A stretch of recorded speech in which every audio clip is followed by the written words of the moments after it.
Chapter 2, A Very Special Little Girl. Before we met this deeply wicked individual, we need to go back to the beginning. Zoe's real mum died when she was a baby, but Zoe still had a very happy life. Dad and Zoe had always been a little team, and he showered her with love. While Zoe was at school, Dad went to work in a local ice cream factory. He had adored ice cream ever since he was a boy and loved working in the factory, even though his job involved long hours, not much money, and very hard work. What kept Zoe's dad going was making brand new ice cream flavours. At the end of every shift at the factory, he would rush home excitedly, laden with samples of some weird and wonderful flavours for Zoe to be the first to try. Then he would report back what he liked to the boss. These are Zoe's favourites: Sherbet Bang, Bubblicious Bubblegum, Triple Cocoa Nut Fudge Swirl, Candy Floss Supreme, Caramel and Custard, Mango Surprise, Cola Cube and Jelly, Peanut Butter and Banana Foam, Pineapple and Licorice, and Whiz Fizz Space Dust Explosion. Her least favourite was Snail and Broccoli. Not even Zoe's dad could make snail and broccoli ice cream taste good. Not all the flavours made it to the shops, especially not snail and broccoli, but Zoe tried them all. Sometimes she ate so much ice cream she thought she was going to explode. Best of all, she would often be the only girl in the world to try them, and that made Zoe feel very special, a very special little girl indeed.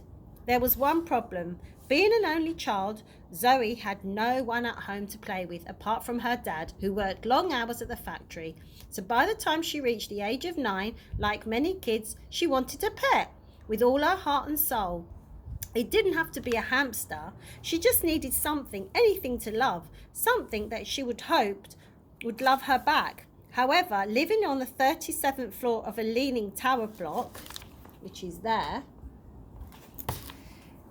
it had to be something small. So, on Zoe's 10th birthday, as a surprise, Dad left work early and met his daughter at the school gates. He carried her on his shoulders. She had always loved that since she was a little baby, and he took her to the local pet shop. There, he bought her a hamster. Zoe picked out the fluffiest, cutest baby one and named him Ginger Nut. Ginger Nut lived in a cage in the little girl's bedroom. Zoe didn't mind that Ginger Nut would go round and round on his wheel at night, keeping her awake. She didn't mind that he nipped her finger a couple of times when she fed him biscuit as a treat. She even didn't mind that his cage smelt of hamster wee. In short, Zoe loved Ginger Nut and Ginger loved Zoe. Zoe didn't have many friends at school. What's more, the other kids bullied her for being short and ginger and having to wear braces on her teeth. Just one of those things would have been enough for her to have had a hard time. She had hit the jackpot with all three. Ginger Nut was small, and Ginger too. Though of course he didn't wear braces. That smallness and gingerness was properly deep down why Zoe chose him out of all the others. He was fluffy and snuggled up behind the glass of the pet shop. She must have sensed a kindred spirit.